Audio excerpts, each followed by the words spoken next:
আসসালামু আলাইকুম প্রিয় বন্ধুরা, কেমন আছো? শুভ দুপুর। সকালের নাস্তা খাওয়া দাওয়া করে এখন দুপুরে রান্না করতেছি।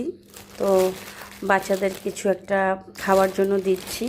বাচ্চারা অনেক সময় অনেক কিছু খেতে চায় না, তো পরিবেশন করে রাখলে হয়তো ভালো লাগবে।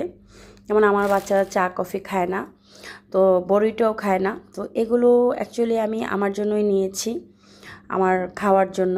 শসা এখানে সাথে বিট দিয়ে জুস করব, কিন্তু হাতে সময় নেই। তো তোমাদের সাথে একটু গল্প করার জন্য ফোন দিয়েছি।